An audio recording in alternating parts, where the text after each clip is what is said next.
the ease of doing business. That's our next focus. Nigeria ranked 131st out of 190 countries in 2019. Economies ranking from 1 to 20 have simpler and more friendly regulations for businesses.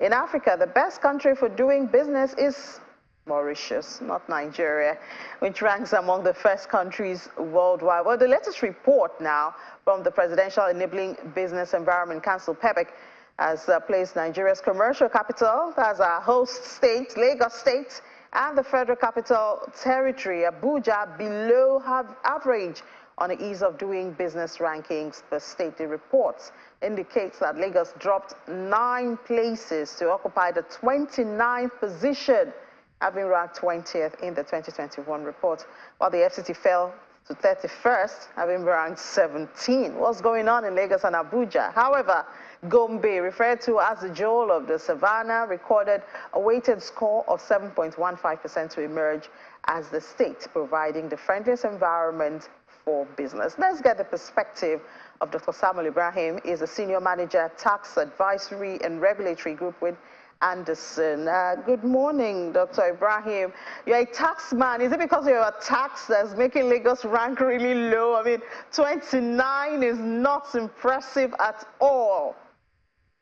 Thank you very much. Many thanks for the opportunity to join. So the report is quite interesting, because it's a peer report for states in Nigeria, and it's been done by PEBEC. So the World Bank ranking for countries has since stopped, and PEBEC had taken the initiative to start a national report, that ranks states, pretty much. Basically, now, so I need to give some perspective to it with respect to the ranking of Lagos and the FCT, that dropped significantly.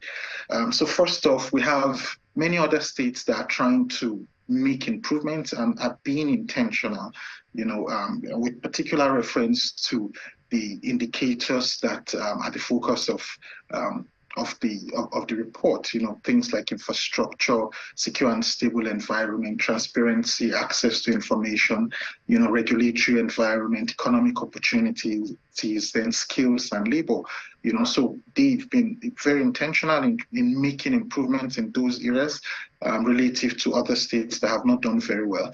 But there's another perspective to it, which is the fact that, states like Lagos, and subnationals like the FCT are bigger and more complex spaces, and you have more population, you have more mix, more diversity, so all of that comes into play in their performance in each of these various indicators, but that's not an excuse for these states, not to do better. And I do believe that this report is a wake-up call because, like they say, unto whom much is given, much is expected. So much is expected from the big players and the big states in terms of economy, in terms of capacity. Yeah. All right. So when we look at the details of that report, we see that PEBEC considered issues like taxation, security, the time of response, infrastructure, electricity, and we see, for instance, infrastructure. You have a lot of federal roads, electricity, where we're waiting to see the impact of the new law, which allows states to provide, generate, so some of these things actually lie with the federal government. So why should PEBEC put it like on the states when it is more of a federal government? In most of this case, security is the federal government, infrastructure, majorly federal government, electricity, federal government, tax, of course, the federal government also have their contribution, but of course the states also have their contribution there. Yes, brilliant question. Thank you very much. Again, now what PEBEC had done, they had categorized infrastructure into soft and hard infrastructure. Originally, based on their mandates, they should focus on soft infrastructure, things like the regulatory environment and other drivers of ease of doing business, right? But for the report, they still made a detour to consider some elements of had infrastructure, was brought into the indicators or the sub-indicators. And the reason why they did that, and you're spot on, respect to the fact that the federal government has jurisdiction over those areas. Most of those items are in the exclusive list, and electricity, for example, was just, pushed into the concurrent list, right? However, there's a whole lot states can do within the electricity space. For example, federal government handles rural electrification, but state governments can equally make investment in those areas, provide some of the infrastructure, see that they reach out to the discos, to support them, regarding getting more electricity wheeled to their state. And most times discos have challenges in supplying states, where they realize that they're unable to make recoveries because of low metering and things like that. So state governments can be proactive and get involved in some of those things, put policies in place, take executive actions, make collaborations in a way that will raise their profile. If, for some states, they get as little as 3 hours of electricity in a day. Some other states have an average of 10, some others have an average of 13. So states will need to make efforts, particularly the executive arm, to reach out to the providers of these services and partner with them in order to improve supplies to their locations. Transportation, for example, you're spot on. It's largely some sectors subsectors within the transport sector are exclusive to the federal government prior, like rail, and air. But state governments can still play, some part. Some state governments had started rail projects like Lagos State, the Blue Line. We also had the River State one that installed, the monorail.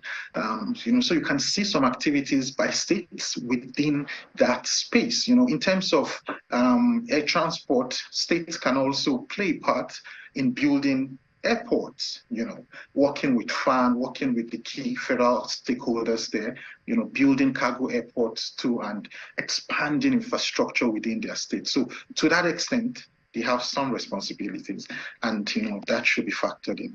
Yeah, so I said that to say that, because when you look at the ranking of Nigeria as a country, we're not doing so good anyway. We're looking at 131st out of 190 as of 2019. And of course, this places, this brings eyeballs back to the federal government. So perhaps the federal government should lead by example. Absolutely. Yeah, I'm speaking to that. We've been doing poorly, but good enough. The ranking of 2019 was even better than prior years' ranking. And kudos to PEBEC. They really did a lot of work at the federal level, through institutions like the CAC, FCCPC, and the likes. So that helped our ranking significantly. But unfortunately, the World Bank stopped doing the national ranking, so we do not have clear visibility in that area. But I would, connect that to the ranking, because this current report also has a national ranking for Nigeria, compared to 2021 when the first report was issued. And there was just marginal improvement in terms of performance, because in all the other indicators, there was a decline in terms of collective performance of the states put together. The improvement was in just one area, which is in transparency and access to information. But in every other indicator, infrastructure, security, regulatory environment, there was still a dip, a marginal dip. And that's a call to everybody, the states, the federal government, in fact, the local government, for everybody to become more intentional and deliberate. PEBEC has done a lot of work, and kudos to this administration. And, this is a message to the incoming administration that they probably will need to raise the game and do much more, in terms of these reforms. But I would want to mention, something that is a pattern with reforms. For most reforms, you're likely going to see a dip in performance, and that will then engender significant improvement within a short period of time.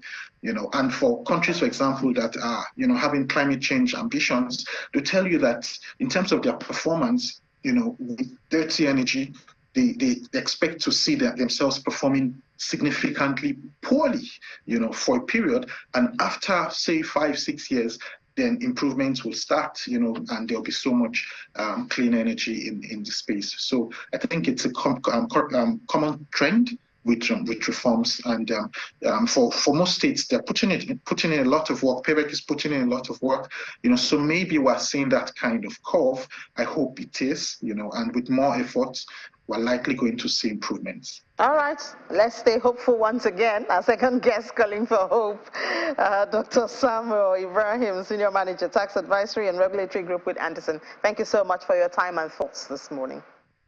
Thank you.